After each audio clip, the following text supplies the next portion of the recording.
Bueno, vamos a comenzar nuevamente. Buenos días para todas las personas presentes. Vamos a dar inicio al miércoles académico. Hoy vamos a hablar sobre los dispositivos intrauterinos para el manejo de la hemorragia posparto. Mi nombre es María Camila Ocampo, soy residente de primer año de ginecología y obstetricia de la Universidad de Antioquia y agradezco al doctor Camilo Bello, quien fue mi asesor para el desarrollo de esta charla. Sí, buenos días a todos. Quería decirles que esta es una charla bien interesante, ya que vamos como a puntualizar algunos conceptos que son fundamentales para el manejo correcto de los balones hemostáticos, puntualmente el balón de Bakri y el balón de Ladi, que son los que tenemos en nuestra institución. Como se dan cuenta, es muy práctico y vamos a tocar punto por punto y a responder preguntas. Adelante, María Camila. Perfecto. Entonces, quiero comenzar recordando que en el 2014 la OMS publica un consenso sobre los objetivos y las estrategias para terminar con las muertes maternas prevenibles. Uno de estos objetivos fue reducir las muertes maternas a menos de 70 por cada 100.000 nacidos vivos para el año 2030. Y un año después, la ONU adopta este conjunto de estrategias en los Objetivos de Desarrollo Sostenible, antes conocidos como Desarrollos del Milenio, pautados para el año 2030.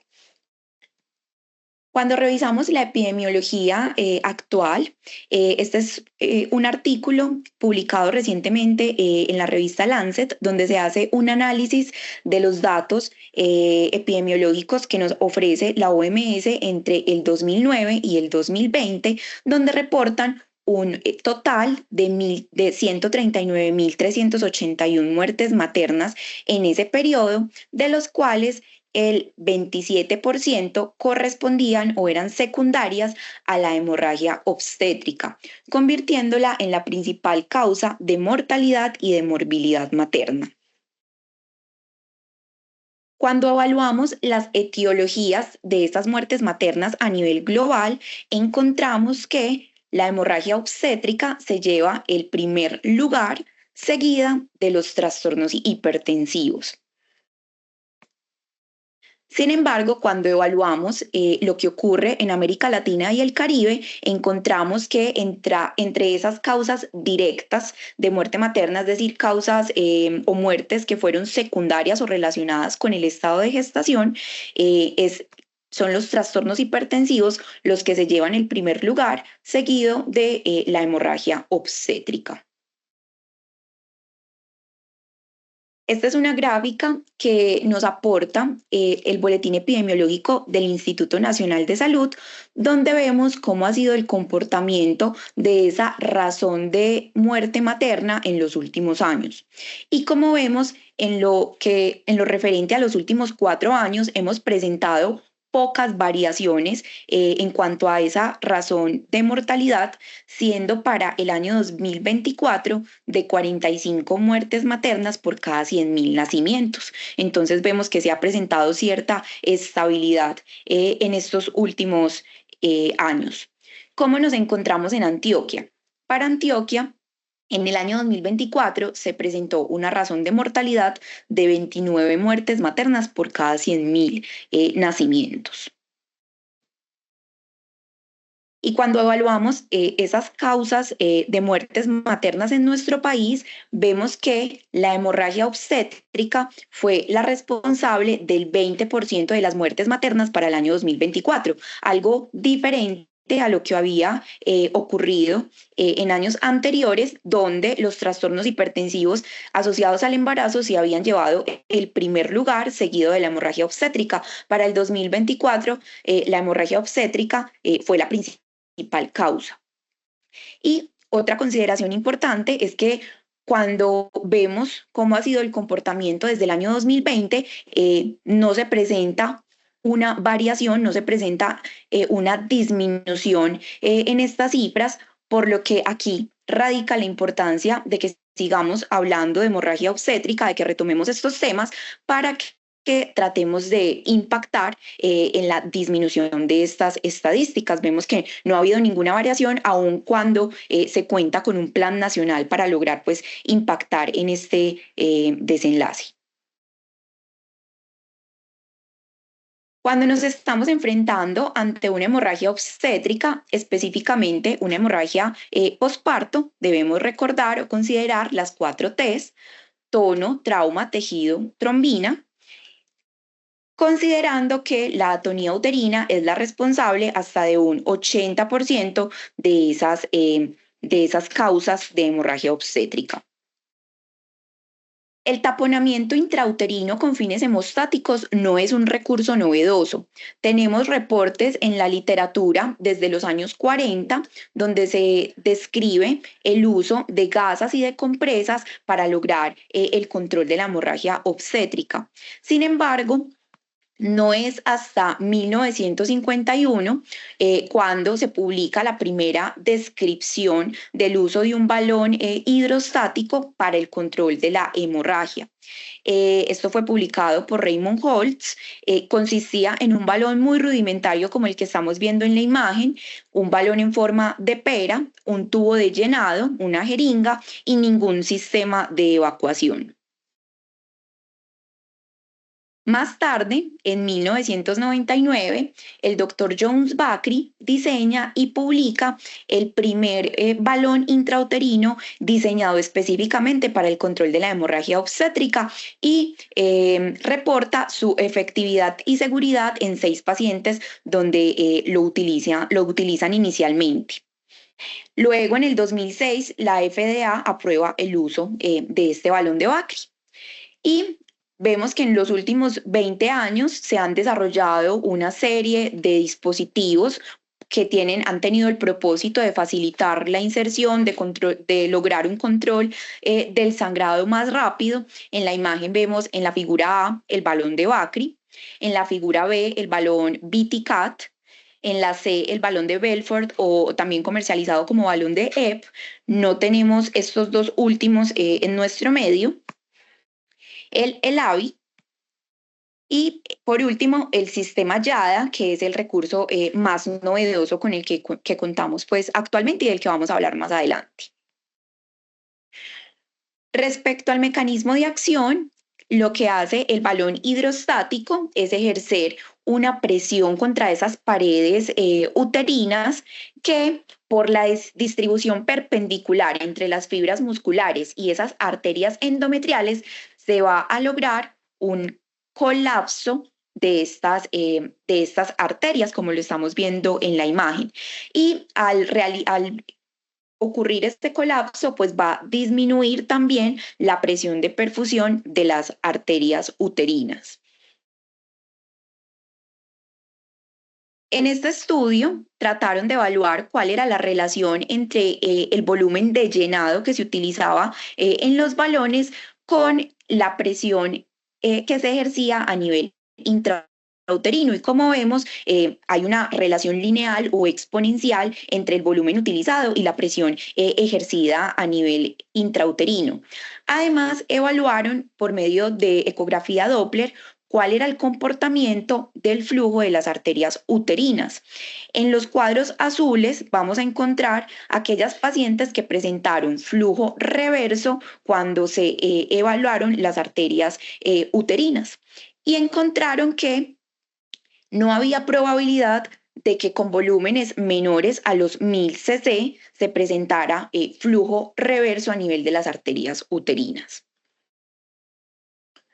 Podemos dividir los balones hidrostáticos en 2 grupos, unos que son no específicos para el control de la hemorragia obstétrica y en balones que son específicos para el control de esta.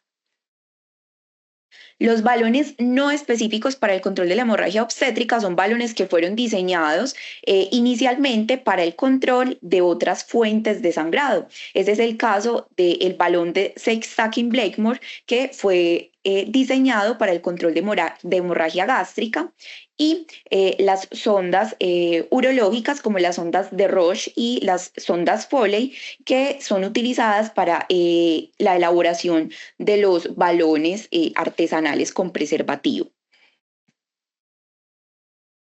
Vamos a hablar entonces de los balones específicos que tenemos en nuestro medio, concentrándonos en el balón de Bakri, el balón Elavi, y vamos a hacer un comentario sobre el balón o el sistema YADA, que si bien no lo tenemos pues en el país, es importante que lo conozcamos y que tengamos presentes algunas consideraciones de su uso. En relación con el balón de Bakri, este es un balón diseñado completamente en silicona. El dispositivo va a estar compuesto por una jeringa, un tubo de doble luz, un tubo de extensión con punta y una válvula de retención doble. Va a tener un diámetro o va a tener un grosor de 24 French, una longitud total de 54 centímetros y una capacidad de llenado de 800 mililitros, aunque sabemos que el fabricante nos recomienda el llenado hasta los 500 cc. Vamos a ver rápidamente un video sobre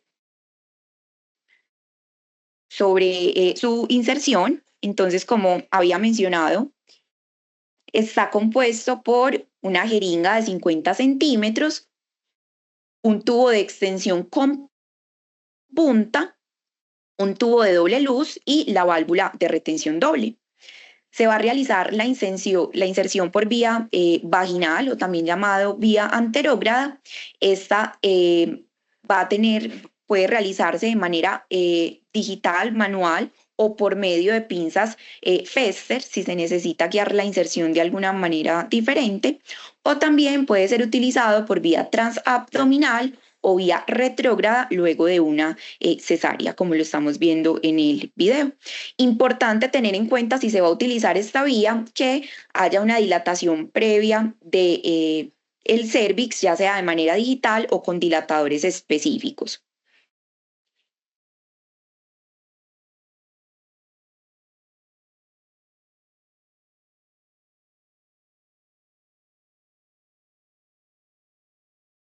Y respecto al ensamblaje, muy importante tener presente que la válvula de extensión con punta tiene la finalidad de conectarse directamente a la bolsa de solución salina.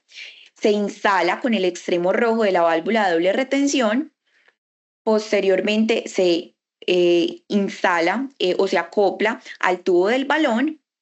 No hay que modificar, no hay que manipular el sentido de la válvula.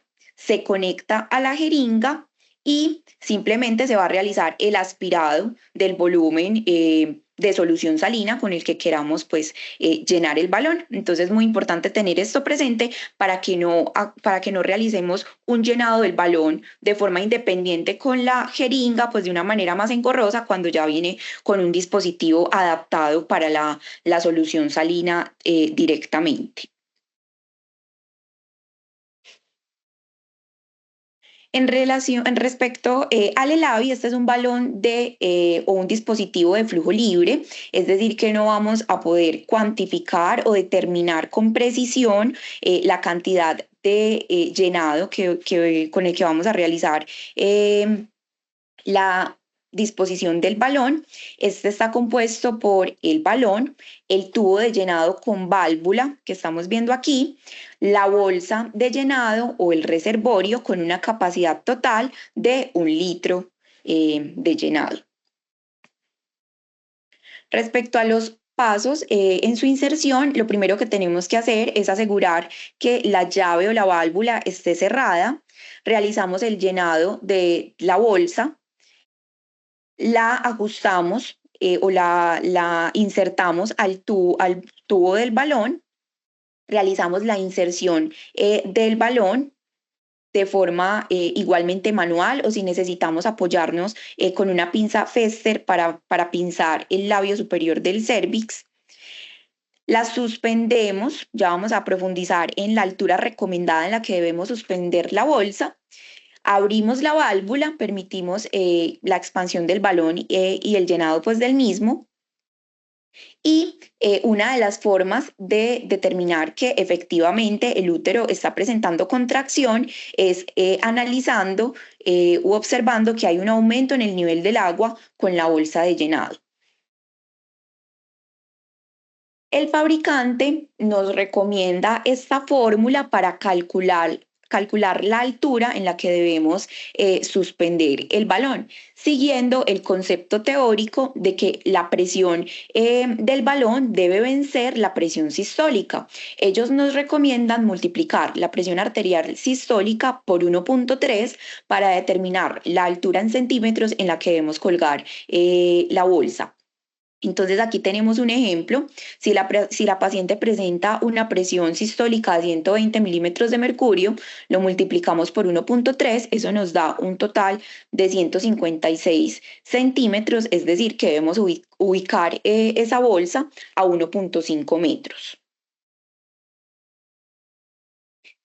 El sistema YADA es un dispositivo que fue diseñado en el año 2017 por la compañía Alidia Health. Está diseñado igualmente de silicona, es un dispositivo desechable, mide 41 centímetros y está compuesto por un asa elíptica en cuyo interior vamos a encontrar 20 poros de 4 milímetros de diámetro, un globo de oclusión cervical y un tubo de vacío. Vamos a ver. Vamos a ver que su funcionamiento consiste en ejercer un aspirado o un sistema de vacío que ejerza un colapso o que favorezca un colapso de las paredes uterinas, como lo estamos viendo en la imagen, para que de esta forma se simulen o se produzcan una contracción fisiológica. Además, pues a medida de que se ejerce esta presión de vacío, esta presión negativa, se va a cuantificar de forma objetiva la cantidad del sangrado. Vamos a ver un video corto con lo relacionado a su aplicación. Entonces tenemos el tubo de aspirado, una válvula por donde se va a insuflar el globo de oclusión.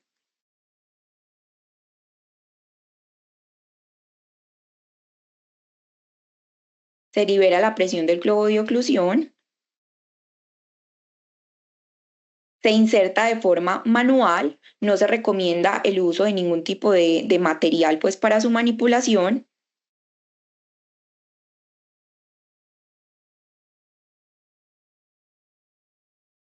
Por vía transvaginal se ubica hasta que el globo de oclusión llega al orificio cervical externo. Una vez allí se realiza la insuflación del globo de oclusión con solución salina de 60 a 120 mililitros. Y una vez está asegurado, se conecta a un sistema de aspirado que lo recomiendan de aproximadamente 80 milímetros de mercurio. Y de esta forma, pues se comienza o se genera este sistema o esta presión negativa a nivel intrauterino que va a facilitar el colapso de las paredes. Entonces estamos viendo en la imagen, en el video, cómo colapsan las paredes uterinas y al mismo tiempo pues se cuantifica la cantidad de sangrado. El fabricante recomienda que el dispositivo esté conectado o esté en uso, en funcionamiento durante 60 minutos y que una vez pasado este tiempo se libere la presión, se desinfle el balón de oclusión y se mantenga insertado por 30 minutos más para valorar la condición hemodinámica de la paciente y para valorar pues, la resolución de la hemorragia. Vamos a ver qué evidencia tenemos con el uso de estos dispositivos intrauterinos. Hay múltiples estudios que han tratado de evaluar tanto su seguridad como su efectividad. Esta es una revisión sistemática y metaanálisis donde evalúan 91 estudios un total de 4.729 pacientes, donde o en las cuales se utilizó balones intrauterinos, tanto específicos como no específicos. Ellos encuentran un porcentaje de éxito del 85% en las pacientes de estos estudios, que correspondían a un 81% en cesárea y un 87% en partos vaginales, es decir, que fue más o se reportó una mayor eficacia, una mayor tasa de éxito luego de los partos vaginales, y reportan un porcentaje de complicaciones menor al 6.5%. Esas complicaciones entendidas como trauma, infecciones o consecuencias reproductivas.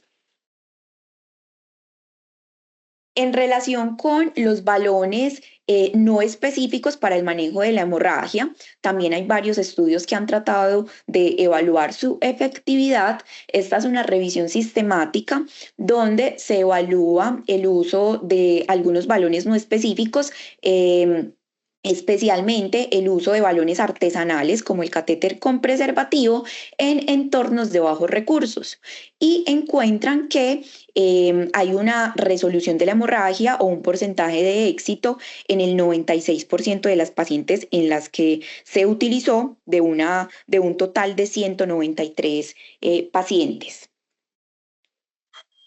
El balón de Bakri es el dispositivo que mayor cantidad de estudios presenta en cuanto a su seguridad y efectividad.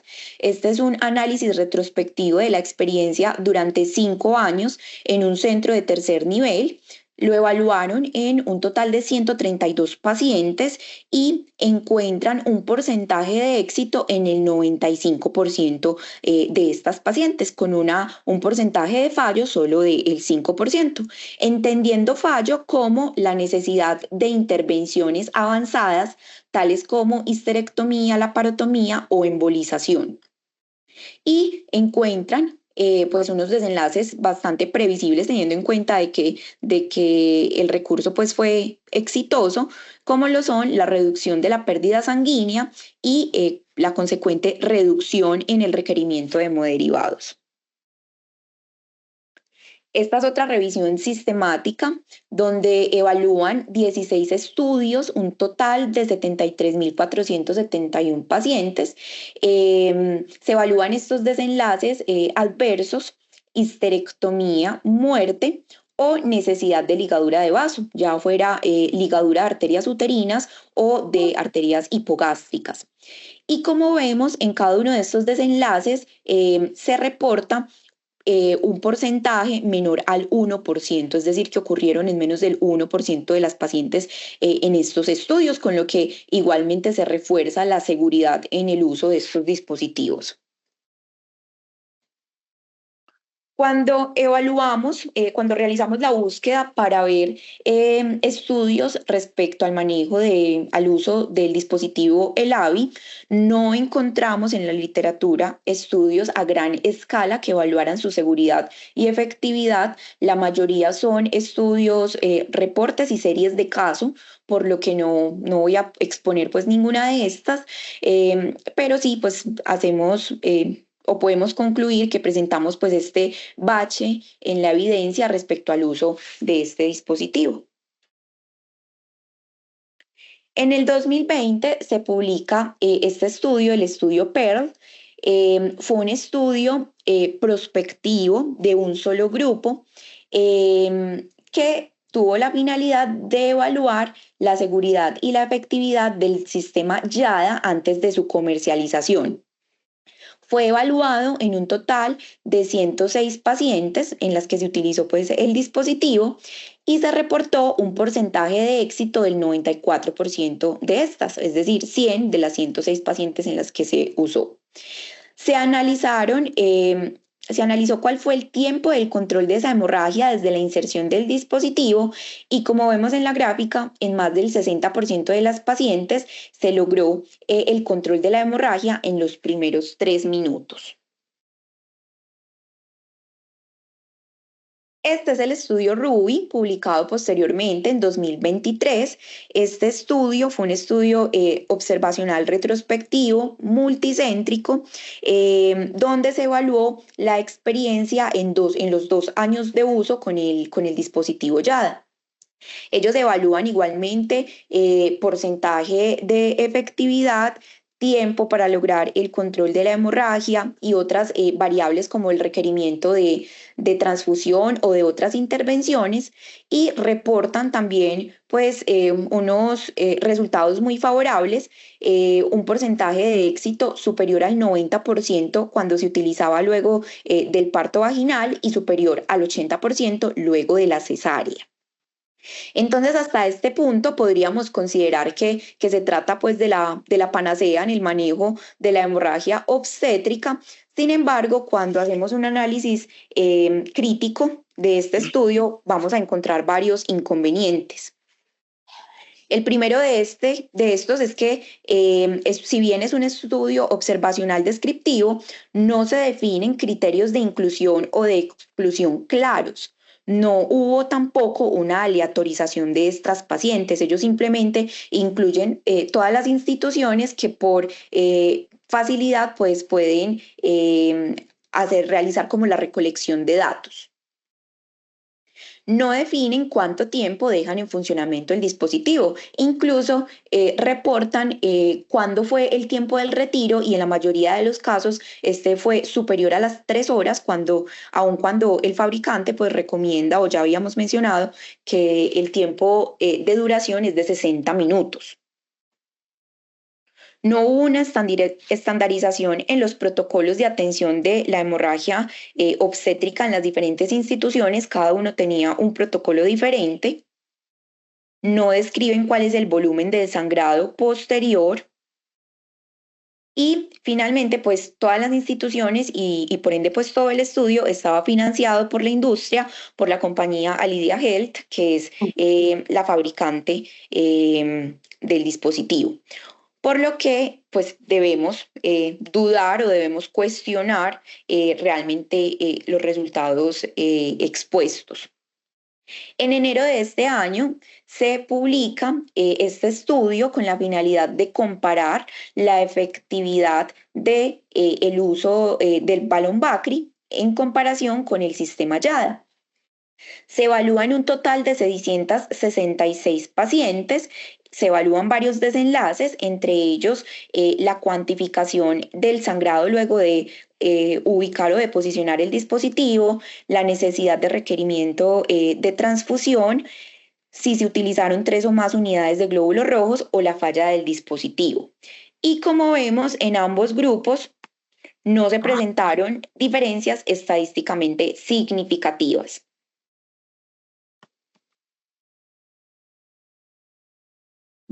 Voy a mencionar algunos riesgos que se pueden presentar con el uso de estos dispositivos. Sin embargo, tenemos que tener en cuenta que son riesgos teóricos.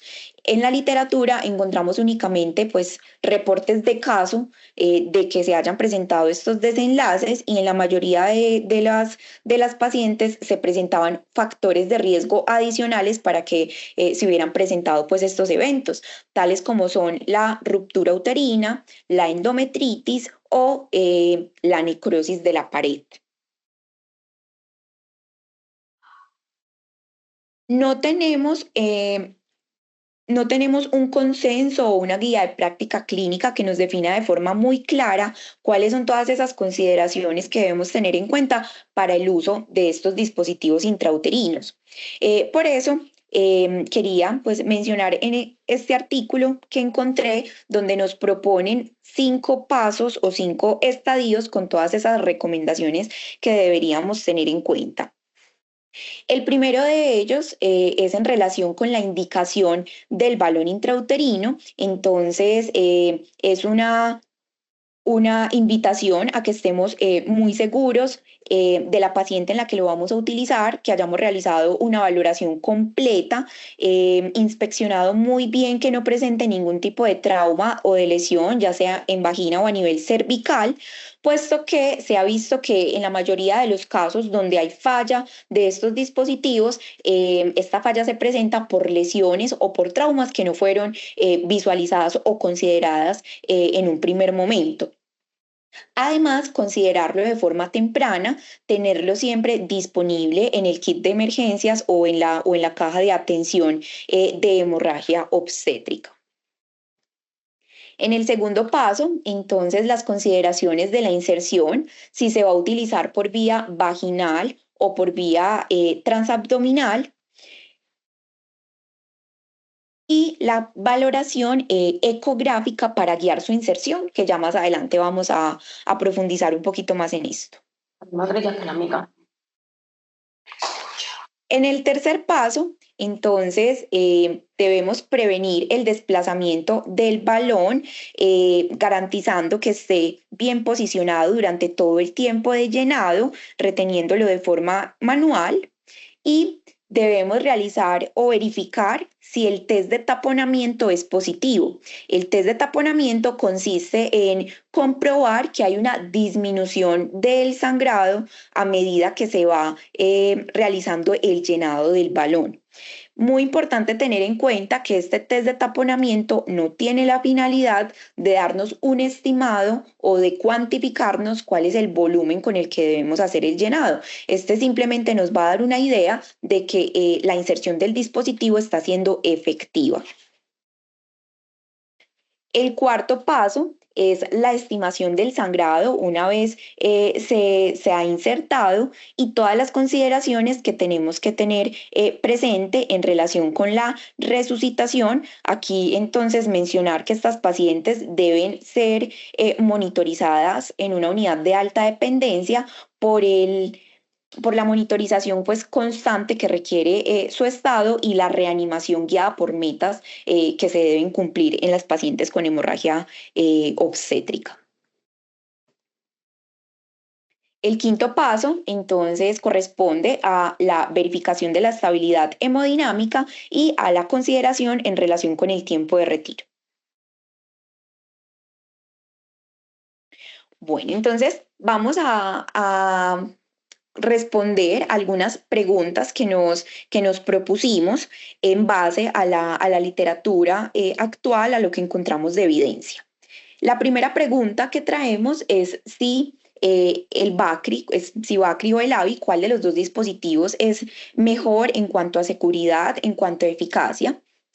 Y respecto a esta pregunta, pues cuando hicimos nuestra búsqueda, encontramos que sigue siendo un misterio. No existe ningún artículo publicado actualmente que nos compare la efectividad de ambos dispositivos, y como vimos, el ELAVI no cuenta con estudios pues a gran escala, a diferencia del BACRI, que sí tiene pues una mayor o la mayor cantidad de estudios disponibles. En la institución se está llevando a cabo este estudio de comparación del balón de Bacri y del balón ELAVI, a cargo de la doctora Andrea Arias. El estudio todavía se encuentra pues en análisis de datos. Esperamos pronto la socialización de los resultados. Entre los resultados preliminares nos resaltan el requerimiento de uso de hemoderivados que se detectó en el periodo evaluado en un porcentaje mayor en aquellas pacientes en las que se utilizó el ELAVI en comparación con las que se utilizó el balón de Bacri. Este estudio se está realizando en un periodo, es un análisis de corte transversal en un periodo de 13 años, del 2010 al 2013. Y algo muy interesante que se evaluó aquí es la facilidad o la percepción entre los ginecólogos respecto a la facilidad y a las complicaciones asociadas entre los dos dispositivos. Y vemos que es mayormente favorable con el uso del dispositivo Bacri. Es decir, pues que la percepción está a favor del balón Bacri en comparación con el ELAVI. Este es un estudio donde se evaluó igualmente esa percepción, pero aquí pues en estudiantes de medicina de la Universidad de Harvard. de diferentes dispositivos, la facilidad en cuanto a la inserción, la ubicación, el retiro en simuladores. Y como vemos, pues fue mayormente o fue favorable, fue percibido como más fácil el dispositivo ELAVI. El BACRI ocupó el tercer lugar. Sin embargo, pues en este estudio se evaluaron modelos de simulación, no fue pues en la práctica. La siguiente pregunta es si se recomienda o no la guía ecográfica. Y para dar respuesta a esta pregunta, traemos este estudio de corte retrospectivo en el que se evaluaron 370 pacientes, un grupo en el que se guió la inserción y otro grupo en el que se realizó la inserción sin guía ecográfica. Ellos evalúan varios resultados y encuentran diferencias estadísticamente significativas en cuanto a la duración del procedimiento, la cantidad de reposición de pacientes en las que se debió reposicionar el balón, la estimación de la pérdida de sangre y la variación en los valores de hemoglobina respecto a antes de la inserción y después de la inserción del dispositivo. Todos estos desenlaces a favor del grupo en el que se realizó la inserción guiada por ecografía. Además, se evaluó la tasa de éxito y se encontró que la inserción o el uso del dispositivo fue exitoso en el 99% de las pacientes en las que se utilizó la guía ecográfica, en comparación con el 88% del grupo de las pacientes en las que no se realizó esta guía ecográfica. Por lo que concluyen que la inserción del balón guiado por ecografía aumenta la tasa de éxito, permite disminuir las maniobras para el reposicionamiento, disminuye la duración del procedimiento y también disminuye la pérdida sanguínea. Por lo que la propuesta que traemos de parte del grupo de trabajo de la UCI es que realicemos la inserción del balón guiado por ecografía. La siguiente pregunta es ¿cuándo debe retirarse? Sé que muchos hemos tenido esta duda porque vemos que en diferentes instituciones se varían pues el tiempo del retiro. Sin embargo, pues ¿qué nos dice la evidencia respecto a esto? Primero vamos a mencionar lo que nos exponen el manual de los diferentes fabricantes. Vamos a ver que esas recomendaciones son muy inespecíficas y son algo laxas. Entonces, en cuanto al ELAVI, la recomendación en la sección de precauciones y advertencias es que el balón puede mantenerse por un tiempo máximo de 24 horas. Ellos no nos dicen un tiempo de retiro, únicamente pues nos advierten cuál es el tiempo máximo en el que podemos dejarlo insertado. Pero además nos dan una recomendación importante y es que pasadas 8 horas luego de la inserción podemos verificar si el sangrado se ha detenido, bajando o descendiendo pues la altura de la bolsa. En relación con el fabricante del BACRI, ellos únicamente nos señalan que el tiempo máximo para retirarlo es de 24 horas. No nos hacen ningún otro tipo pues, de advertencia, de consideración o de recomendación sobre esto. Este es un estudio de corte retrospectiva que evaluó la asociación entre la duración de del dispositivo, de la inserción del dispositivo y algunos desenlaces maternos. Entre ellos, la caída de la hemoglobina por debajo de los 6 miligramos, la necesidad de cualquier producto de transfusión, la estimación de la pérdida de sangrado después de haber ubicado el balón, si esta era mayor a 200 mililitros, o la necesidad de alguna intervención avanzada, histerectomía, embolización de arterias uterinas, reingreso a las unidades de cuidados intensivos. Y como vemos, ellos no encuentran diferencias estadísticamente significativas en ninguno de estos desenlaces. Por el contrario, encuentran que en aquel grupo de pacientes donde la duración del balón intrauterino fue mayor a 12 horas, se encontró mayor frecuencia de fiebre posparto, con un OR de 2.3. Por lo que concluyen que es razonable considerar el retiro del balón intrauterino a las 12 horas luego de su inserción si la hemorragia ya se ha resuelto. Por lo que nuevamente la propuesta es que retiremos el balón una vez hayamos comprobado la estabilidad hemodinámica de las pacientes, el sangrado se encuentre controlado y ya hayan pasado 12 horas luego de la inserción, puesto que el tiempo de retiro o la indicación del fabricante no es que el retiro deba realizarse a las 24 horas, sino que este es el tiempo máximo en el que se puede utilizar. Finalmente, esta pregunta, ¿cuáles son los criterios de falla? Entonces, hay varios estudios que han intentado evaluar si hay factores de riesgo o si hay algún tipo o si hay predictores que nos puedan advertir sobre el riesgo de que el uso de ese dispositivo falle en estas pacientes. ¿Y qué encontramos? En este estudio se evaluaron 1.761 pacientes, se reportó falla en el 11% de estas, un total de 195, y se encontró que estas características clínicas estuvieron directamente asociadas. Las anormalidades placentarias, es decir, el espectro de acretismo placentario, la preeclampsia y la cesárea intraparto. Este es otro estudio de corte retrospectivo. Se analizaron 106 pacientes, se presentó falla en el 29% de ellas, un total de 31.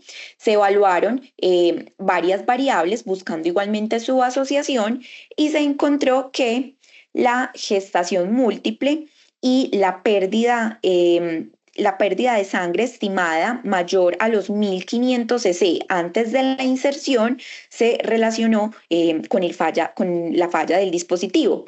Y nuevamente, todas estas anormalidades o acretismos placentarios. En este estudio se evalúan 108 pacientes, una tasa de falla del 25% en 28 pacientes. Aquí se encuentran como características asociadas la obesidad y nuevamente el sangrado mayor o igual a los 1.500 cc antes de la inserción del dispositivo.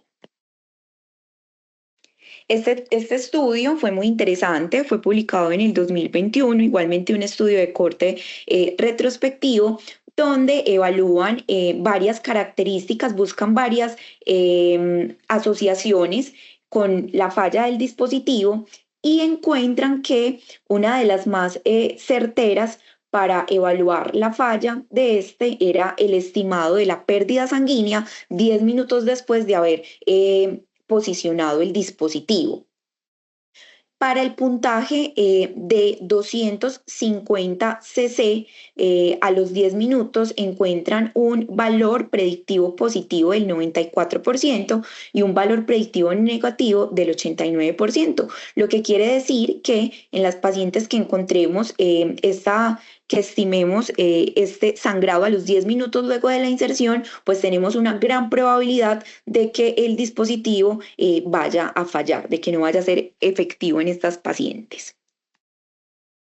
Con lo que podemos concluir que en estos criterios de falla debemos estar muy atentos a sangrados que sean iguales o superiores a los 250 cc a los 10 minutos, en aquellas pacientes donde el sangrado ocurra secundario a alguna alteración, a alguna normalidad placentaria, o en el que estimemos que el sangrado es igual o superior a los 1.500 cc antes de la inserción del balón.